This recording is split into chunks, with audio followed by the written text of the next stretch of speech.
Le golf, c'est un sport qui coûte de l'argent, qui prend du temps. Alors si en plus tu fais de la merde, voilà. Autant faire autre chose. Ouais, donc, autant choisir un club qui nous facilite la vie.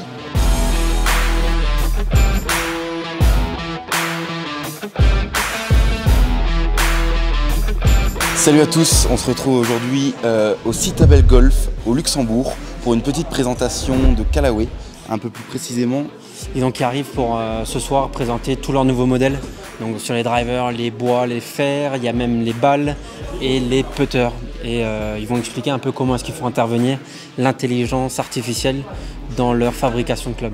Donc ça va être, je pense, super intéressant. Je pense qu'on va pouvoir aussi essayer de poser des questions à Quentin, qui est le responsable matériel de chez Callaway pour notre région. Et je pense que ça va être très sympa. Ciao.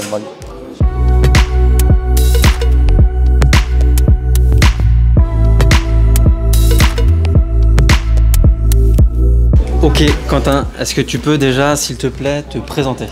Alors je suis Quentin Dumont, je suis représentant commercial pour la marque Callaway. Je m'occupe d'un secteur qui va de Luxembourg jusqu'à Chamonix, jusqu'aux Alpes. Et je viens du métier du fitting à la base. Voilà, j'ai plusieurs certifications internationales dans le fitting pour des grandes marques de shaft, Projet X, Dynamic Gold et KBS. Et quand tu parles d'intelligence artificielle, donc avant tu nous as expliqué donc, de manière un peu plus longue exactement ce que c'était. Mais voilà, sur le driver, sur le Maverick, donc comment est-ce que l'intelligence artificielle est intervenue? En fait, ce qu'elle nous permet de faire, l'intelligence artificielle, c'est qu'avant, on était limité dans la quantité de prototypes qu'on pouvait produire et qu'on pouvait tester.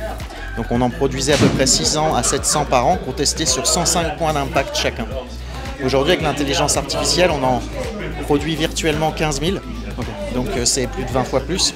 Et à côté de ça, on les teste toujours sur 105 points d'impact. En fait, l'intérêt de l'intelligence artificielle, c'est que la machine apprend de ses erreurs et continue d'évoluer dans son raisonnement et pousse toujours plus loin son raisonnement en fonction des prototypes précédents qu'elle avait déjà fait.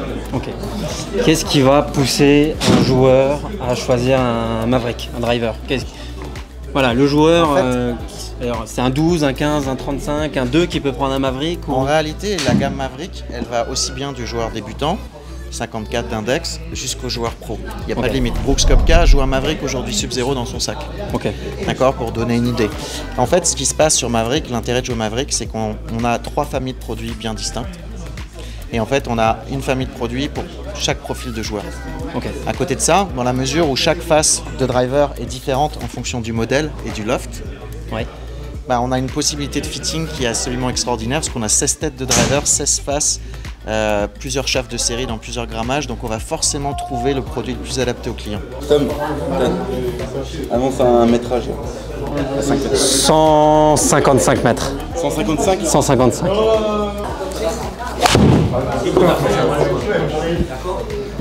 Oh.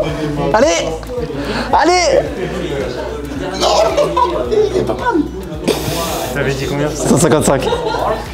Donc on avait une petite question aussi, c'est donc pour le fitting, moi qui viens de commencer, je suis 54. Est-ce que en toute transparence, ça me servirait ou je devrais attendre de progresser un petit peu pour pouvoir commencer à faire des séances de fitting? Ce que je vois déjà, c'est que tu fais pas loin d'1m85. C'est ça. Et que tu es un peu développé physiquement. Et que si je te mettais un club graphite standard, il se peut que ce club, tu vas le swinger contre nature. Et l'expérience que tu vas faire du golf va être mauvaise. Donc quoi qu'il arrive, il faut déjà un club qui soit adapté à ta posture, adapté à ton énergie, ton swing, ton explosivité naturelle.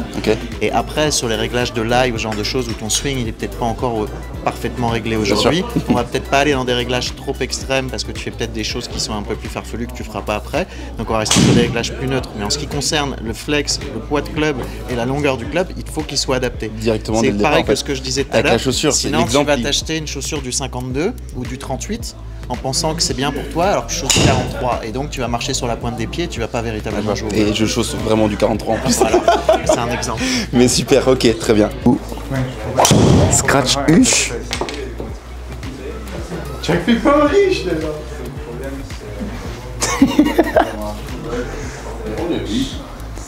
275 peut-être. Qui utilise l'intelligence artificielle aujourd'hui? La Formule 1, l'aéronautique, l'aérospatiale. Les domaines de pointe, on sait qu'il y a des contraintes de vitesse, qu'on veut que les objets se comportent d'une certaine façon quand ils sont en l'air. C'est exactement ce qu'on cherche à faire au golf. Et pour l'instant, on est seul à avoir mis le pied dedans. Donc ça fait déjà 2 ans qu'on fait ça. On pousse les concepts de plus en plus loin. Donc quoi qu'il arrive sur le marché, même si les autres marques se mettent à le faire et se réveillent un petit peu à sortir des nouveaux concepts, ils auront toujours du retard. Et en fait, ils comprendront jamais au début, ils vont tâtonner, ils vont pas pouvoir demander des choses spécifiques à la machine. Ce qu'on est capable de faire aujourd'hui, on lui dit, crée-nous un club pour un joueur qui slice et donne-nous le meilleur club possible pour ce joueur-là. On lui demande des choses spécifiques, on n'en est plus à lui demander, fais-nous la face la plus rapide que tu peux faire. Ça, on l'a directement spécialisé en fonction du problème. Et du coup, on va correspondre aux besoins de chacun. Faire une face la plus rapide, c'est très bien pour des gens qui frappent très fort et qui centrent bien la balle. Maintenant, c'est un tout petit pourcentage du marché. Et il faut imaginer, penser aux 80 ou 90% du reste du marché des golfeurs.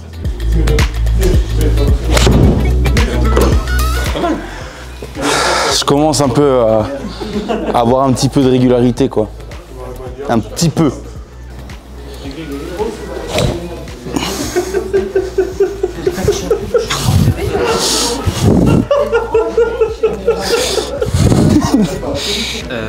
On parlait beaucoup des fers, des bois, etc. Mais tu as parlé des balles. Oui. Et on va te donner les deux exemples. Alors tu m'as vu un petit peu swinguer, oui. Vous aussi vous m'avez vu un petit peu swinguer dans les précédentes vidéos. Luc, tu l'as peut-être pas vu swinguer, je sais pas. Mais qu'est-ce qu'on va chercher comme balle?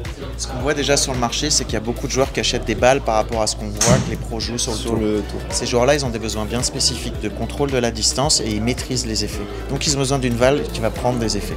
Maintenant, on voit beaucoup de joueurs qui du coup jouent une balle qui n'est pas parfaitement adaptée par eux.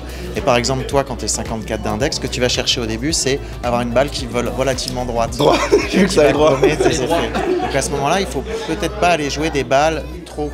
Voilà, des balles comme on voit, des Chrome Soft ou des Chrome Soft X qui vont prendre beaucoup d'effets. Il faut peut-être plutôt jouer une ERC par exemple, une balle où tu vas avoir la technologie triple track avec 3 lignes et qui est là pour faire de la distance, être douce sur les petits coups sans prendre d'effets latéraux.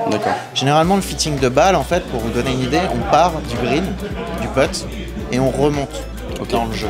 Parce que ce qu'on veut, une balle, on veut qu'elle se comporte d'une certaine façon sur le petit jeu, c'est là où le score va le faire. On aime bien le drive, les balles volées, c'est très bien, mais c'est le putting et le wedging qui vont faire le score. Donc il faut une balle qui corresponde bien à ce qu'on est capable de faire sur ce type de jeu-là et qui nous permette, quand on joue un driver, de ne pas faire un cerceau et d'aller dans la forêt. Donc on remonte, et donc au début, on va avoir plusieurs types de balles qui vont correspondre, on va remonter, on va en écarter parce qu'elles prennent trop d'effets latéraux, puis on va en écarter une autre, et ainsi de suite, jusqu'à tomber sur le bon angle d'envol et la bonne rotation de balle liée à votre swing. C'est comme ça qu'on optimise la distance. Super. Donc, je vais vérifier où tu la touches. J'ai une petite idée de ce qui se passe, mais je voudrais confirmer tout ça.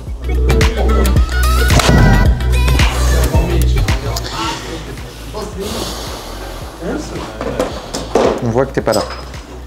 Ouais, déjà. Je me fais clasher. C'est comme ça arrive. Ouais, bien, non, mais oui, T'as réussi à taper autre part que là. Donc t'as pas tapé là. Peut-être qu'il a pris là, peut-être elle était basse, donc peut-être basse dans le club. Alors on a déjà un petit peu travaillé ensemble avant. Moi j'ai jamais vraiment fait de fitting. Et déjà j'ai halluciné. Tu m'as même mesuré la main. Ça a un impact. Oui. Est-ce que tu as une checklist, des trucs à vérifier En fait, le fitting, c'est pas une question de talent, c'est une question de méthodologie. Il faut faire les choses dans le bon ordre. C'est déjà prendre une prise de mesure statique sur le joueur. Parce qu'on peut tu peux faire 1m83 et tu peux avoir des grands bras. Comment est-ce que tu sais que je fais 1m83? Il a dit que je faisais 85 avec Je le sais parce que je compare par rapport à ma taille. Du coup, j'arrive à savoir. Et donc, en fait, il se peut que ta longueur de bras soit pas la mienne.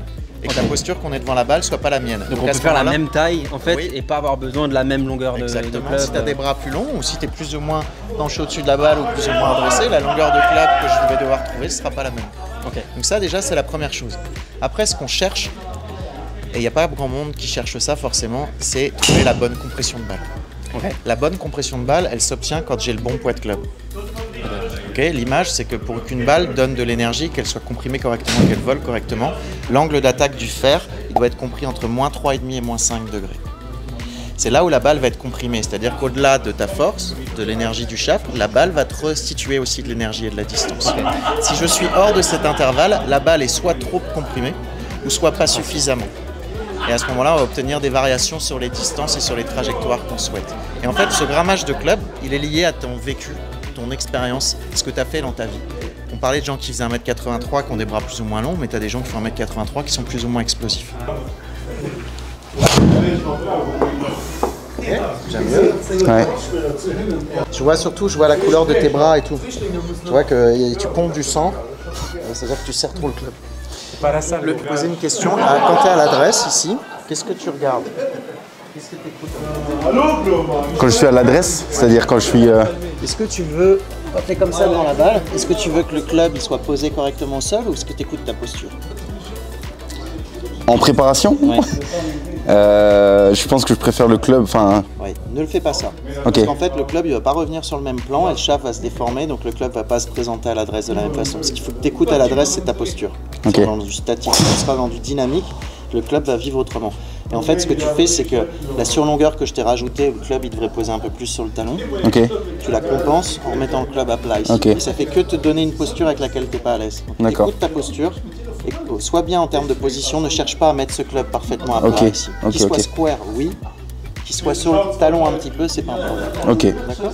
Donc déjà, prise de mesure statique, bon poids de shaft. Ouais. Une fois qu'on a ces éléments-là, on va s'intéresser à ce qu'on appelle la balistique. Ok. La balistique, c'est la façon dont la balle vole. C'est une image, je vais te donner une image qui est assez parlante. Quand tu es dans ton jardin et que tu arroses ton jardin, tu as un tuyau d'arrosage. Ta force, c'est le débit de l'eau. Ok. Bah, tu constates que suivant le débit de l'eau que tu as, il faut que tu lèves d'un certain angle pour obtenir la distance maximale que tu parcours avec ton tuyau d'arrosage. C'est exactement pareil pour toi. Tu swings à 92 miles par heure, on veut que la balle elle sorte sur un angle de 17 ou de 18 degrés et que tu es aux alentours de 6000 tours de rotation. Ok. Si j'ai plus ou moins de rotation, si j'ai pas ces angles-là, je te donnerai pas la distance maximale que tu devrais avoir au carré. Pour aller vraiment exploiter les qualités du joueur, Exactement. le swing, etc. Quand je t'ai vu tout à l'heure swinger, tu m'as dit que tu swingais à 92-93 miles. Je t'ai dit que si le club était bien réglé, tu aurais une distance au carré entre 170 et 175 mètres. Au faire 7. Au faire 7, et ben c'est ce qu'on a trouvé quand on a trouvé le complète club. Et qu'avant, tu avais peut-être une distance qui était pondérée parce que le club se présentait Je pas jouais bien à clairement l'impact. pas ça. Ouais. Voilà. Ok. Et là, mais en fait, quand j'entends parler ça, est-ce que je me dis, est-ce qu'un bon fitting, est-ce que le bon club, aujourd'hui je joue 12, parfois je les joue pas et même pas souvent, est-ce que ça peut me faire passer une Oui, étape dans en mon fait, jeu? Ce que ça va faire, un club bien réglé, c'est faire en sorte que tes mauvais coups soient moins mauvais. Ouais, voilà, c'est ça. Que, Ok. que tes bons coups soient un peu meilleurs et qu'en fait, tu aies de moins en moins de mauvais coups. Là, quand tu swings et que tu balances les bras, en fait, tu vas venir impacter très fort le sol. D'accord? Parce qu'en fait, tu balances tes bras sur une position qui est comme ça, tu vas aller dans une position qui n'est pas la tienne, tu vas venir impacter le sol. Quand tu tournes avec tes épaules, tu es sûr de ne pas taper la balle avant la balle. D'accord. De la prendre nette, puisqu'en fait, cette distance que tu as là par rapport à la balle, elle est contrôlée puisqu'elle est liée à tes épaules. Quand tu balances les bras et que tu n'as pas les épaules en face, la distance Ok, elle va d'accord. varier. Et il faut que tu puisses tourner avec tes épaules jusqu'à l'impact. Et quand tu arrives à l'impact, là tu lances. Parce que moi, mon objectif, clairement, à 12 d'index, c'est pas de la mettre quand je suis à 150 mètres, c'est pas de la mettre à 1 mètre du drapeau. C'est de ne pas la mettre à 20 mètres à droite ou 20 mètres à gauche. Donc je veux le moins rater possible. Et quand je rate, je veux que ce soit presque le mieux possible. Bah là, un club avec le bon poids, la bonne flexibilité et le bon réglage de l'ail, parce qu'on n'a pas encore abordé cette question-là, mais le réglage en l'angle entre la canne et la tête de club, ça va t'aider à améliorer ton score. Alors, tu vas pas passer de 0 du jour au lendemain, mais au moins, ça va t'aider. C'est-à-dire que ça va te sembler plus facile de progresser. Et tu vas jouer en te posant moins de questions sur ta technique, et peut-être que tu vas te poser plus de questions sur tes choix de club, les conditions météo, et tu vas être moins focalisé sur la technique, ce que tu fais mal, parce que le club sera plus adapté, et tu vas te focaliser sur ce que tu dois faire. Et on revient un peu au cas de Luc, un 54, mais en fait avec le swing de Luc, je pense qu'il va descendre rapidement. Oui. Est-ce que faire un fitting maintenant, tu vas lui donner... C'est je pense qu'aujourd'hui c'est un régular, Oui. mais En fait, il va vite passer à du stiff. Quand je le vois, il est assez sportif et tout. Il y a de fortes chances fait. qu'il soit déjà sur de l'acier et sans doute peut-être déjà en stiff. Je sais pas, il faut que je le vois swinger. Mais en fait, Bon, on va voir ça juste voilà. après. Là. Mais si je lui donnais un club en régular classique, il aurait des balles qui vont monter beaucoup trop hautes. Le poids de club va être trop léger. Il va commencer à se construire un swing qui sera pas le sien. Okay. Et un jour, quand il va devoir changer ses clubs, il va être complètement perdu. Donc il vaut mieux tout de suite, comme on disait tout à l'heure, la bonne paire de chaussures. Après, il va peut-être pas courir le marathon tout de suite, il va courir des 10 000. Et puis au fur et à mesure, son matériel va évoluer en termes de tolérance pour aller vers quelque chose de plus pointu. Mais sur le reste, sur l'explosivité, etc., ça devrait rester assez conforme. Après, soyons honnêtes, si on pouvait tous faire un fitting tous les ans, ok, aujourd'hui je suis 54, j'en fais un. Demain je suis 40, j'en fais un. Demain je suis 30, j'en fais un. Sauf que ça coûte cher, se rééquiper, etc. Est-ce que toi, en tant que fitter, tu vas pouvoir dire à Luc, Écoute, là je vais te donner quelque chose, peut-être un compromis qui va te permettre d'aller facilement, là qui est peut-être un peu trop dur, mais qui va te permettre d'aller jusqu'à 20 d'index, je sais pas. En fait, aujourd'hui, les marques, elles fabriquent de plus en plus de clubs qui vont balayer un spectre de joueurs plus large. Ce qu'on voit chez les pro-joueurs professionnels, il y a des joueurs qui jouent des lames encore, il y en a de moins en moins.